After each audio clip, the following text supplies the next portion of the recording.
Salut à tous et bienvenue sur une nouvelle vidéo où nous allons découvrir comment bien configurer son Samsung Galaxy S3. Alors dans cette vidéo nous allons exclusivement nous intéresser à l'application des paramètres du Samsung Galaxy S3.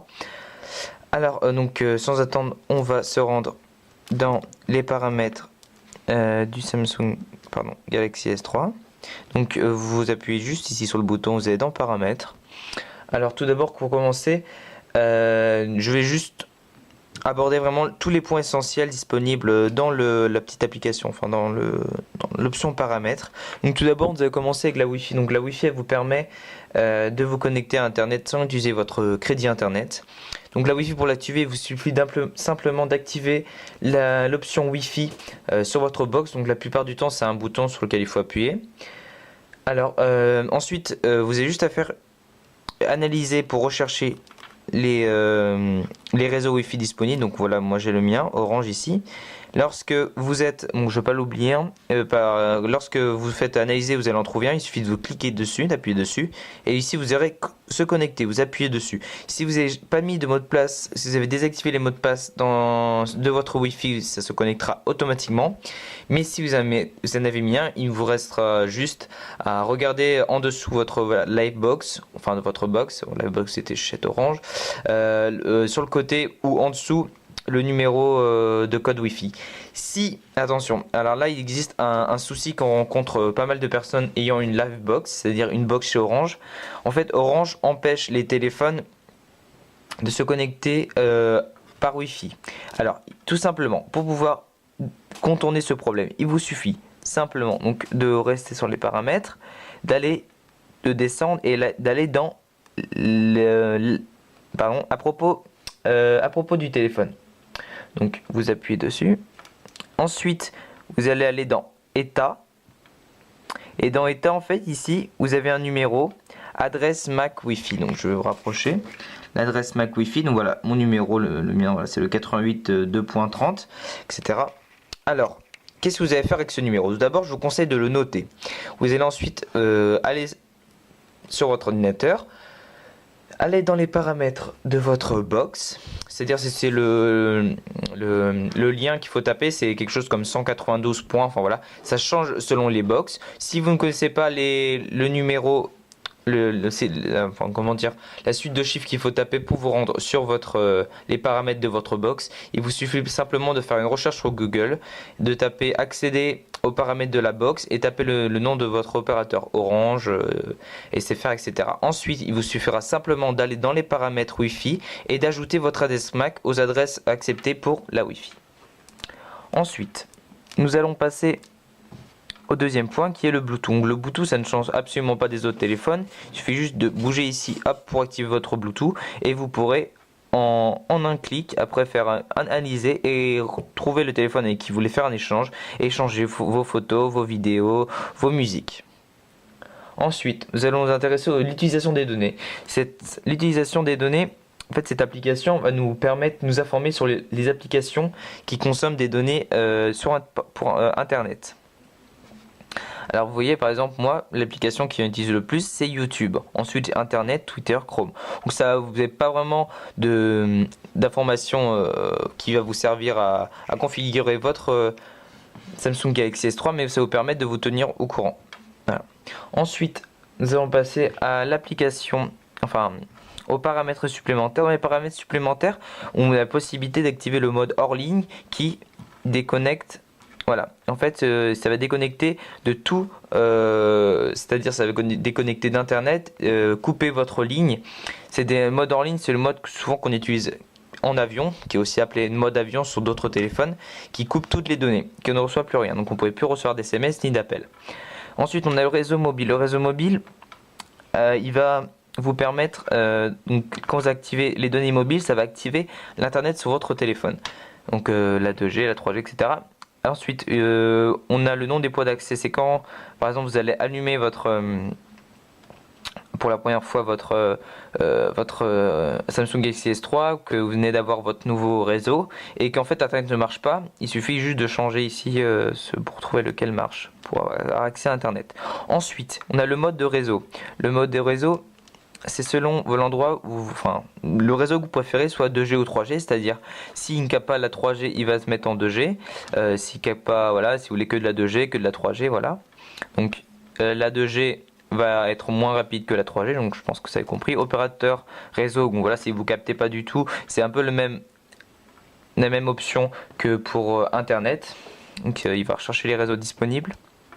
Ensuite, donc le point d'accès modem et les VPN sont des... Enfin d'abord, le point d'accès modem c'est pour partager les données de mobile via USB, via Wi-Fi ou Bluetooth. Donc ça c'est pas très intéressant.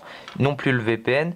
Je parlais pas vous parler du NFC pardon, mais du S-Beam. Le S-Beam c'est une application en fait, je sais pas si vous voyez ici, qui va vous permettre lorsque vous appuyez dessus de le rapprocher d'un autre téléphone et ainsi de échanger par exemple une application, enfin pas une application mais des photos, des objets. C'est un peu comme le Bluetooth sauf que voilà, ça se fait en collant un autre téléphone.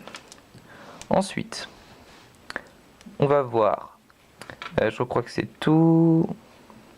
Ici, il n'y a rien d'autre d'intéressant. Ensuite, on va voir le mode écran d'accueil. Donc le mode écran d'accueil, il existe, si vous voulez, deux modes d'écran d'accueil. Donc on dispose de deux options, un mode basique et un mode facile. Si vous voulez, le mode basique, il va apporter une répartition sur laquelle on va pouvoir ajouter facilement des widgets, et vraiment c'est pour vraiment les personnes qui maîtrisent bien leur Samsung Galaxy S3 et qui veulent de la rapidité dans leur recherche, dans leur voilà. Et le mode facile, si vous voulez, c'est un mode qui permet aux nouveaux utilisateurs du Samsung Galaxy S3 de se retrouver facilement sans plein de widgets qui vont venir leur compliquer la vie vu qu'ils ne connaissent pas trop ça. Ensuite, on va passer au mode blocage. Le mode blocage, en fait, il bloque votre téléphone. Par exemple, si vous êtes en réunion, vous activez le mode blocage et vous pouvez faire des exceptions. C'est-à-dire qu'il va tout couper, tous les sons, tout qui viendrait vous déranger. Vous pouvez faire des exceptions en ajoutant seulement des numéros pouvant vous appeler. Enfin, vous acceptez juste le numéro de je sais pas, un collègue pendant la réunion qui puisse vous appeler. Et après, vous le réactivez. Ensuite, on a l'option son. Le son, donc il y a le volume du téléphone.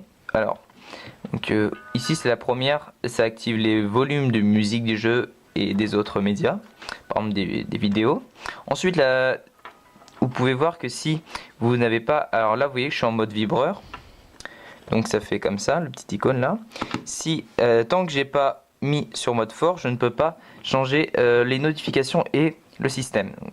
Donc, du moment où j'active, je peux changer le volume de mes notifications et du système. Étant donné que je le laisse en mode silencieux et vibreur, enfin en mode vibreur, je peux pas les changer. Ensuite, on a l'intensité des vibrations.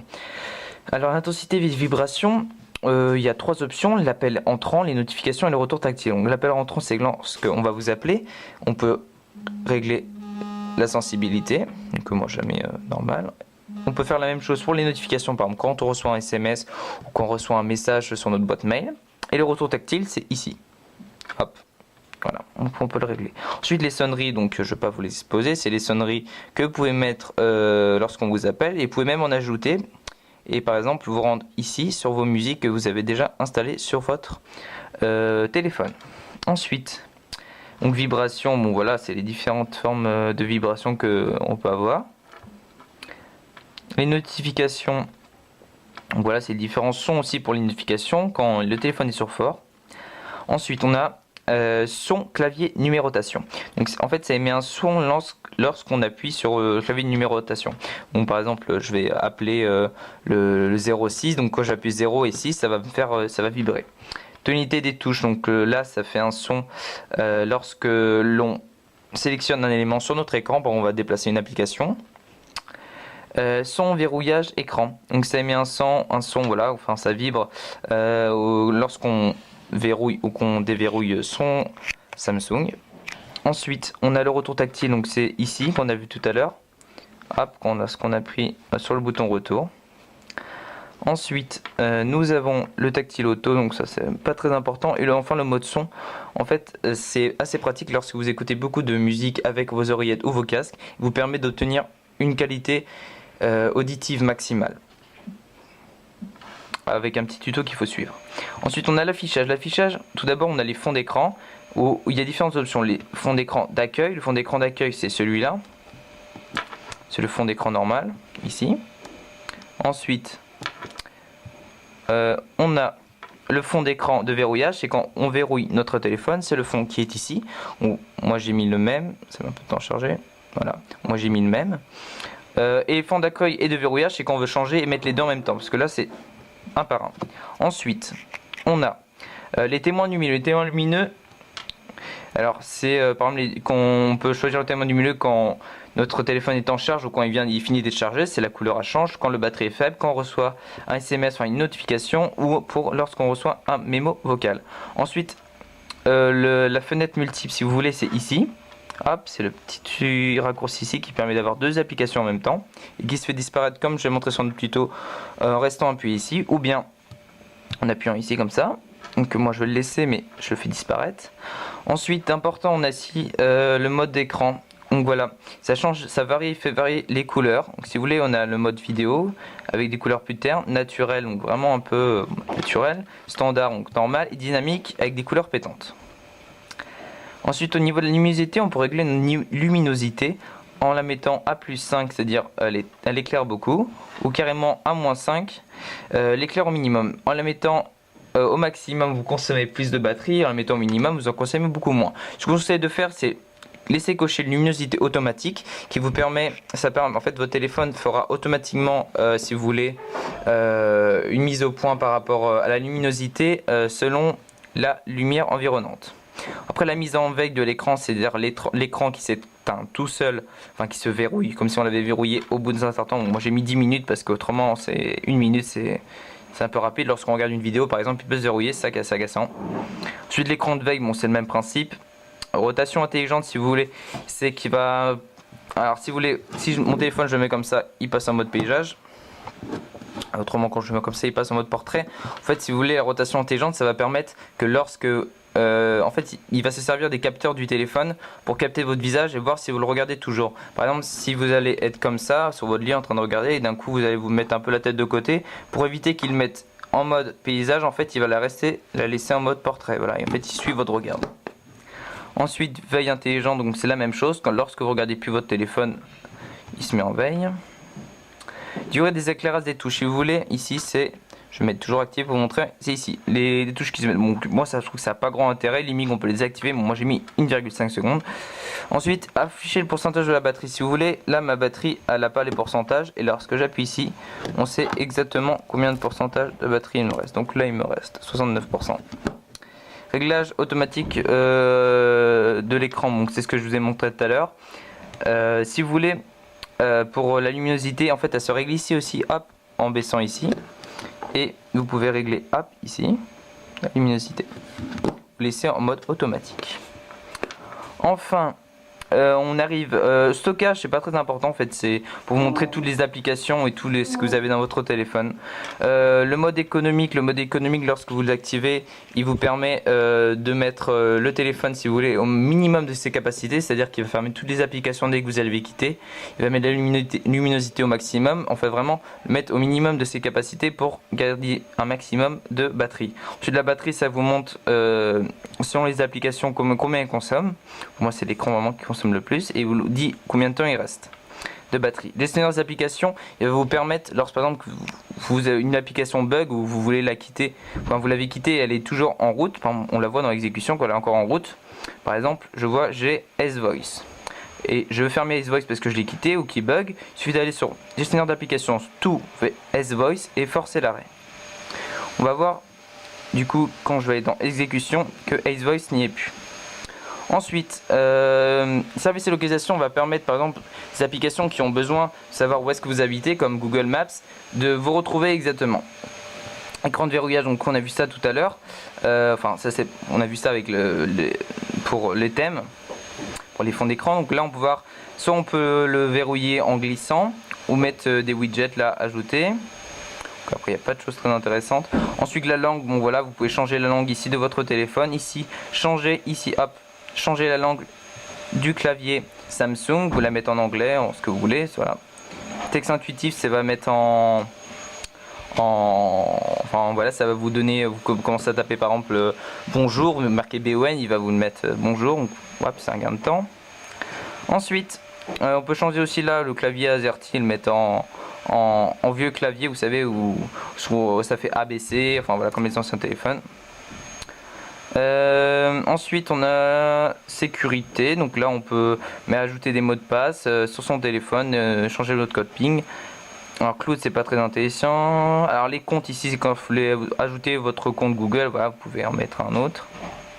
Mouvement, c'est tous les mouvements, par exemple, qu'on peut activer, ces options qu'on peut activer. Par exemple, lorsqu'on est sur un contact et qu'on veut l'appeler, on n'est pas obligé de taper appuyer sur le bouton appeler le téléphone. On peut directement le porter à notre oreille pour qu'il s'allume.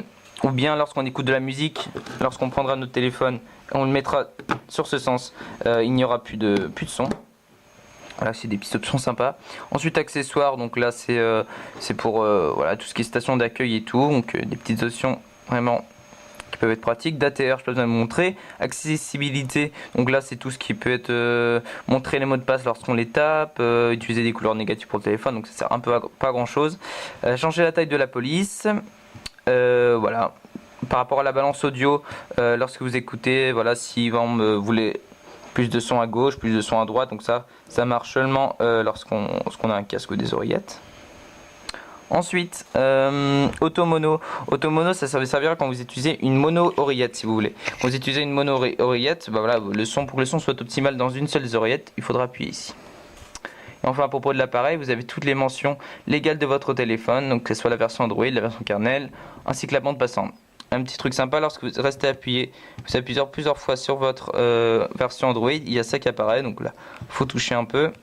Et voilà, c'est un petit truc rigolo qui est mis, donc vous pouvez bouger les trucs comme ça, là, je sais pas trop ce que c'est, bon, voilà, c'est vraiment pour le plaisir. Bon, ça sera tout pour la présentation des paramètres de votre Samsung Galaxy S3, j'espère que cette vidéo vous a plu. Je vous invite à laisser un commentaire dans la vidéo et à me dire ce que vous en avez pensé. À très bientôt.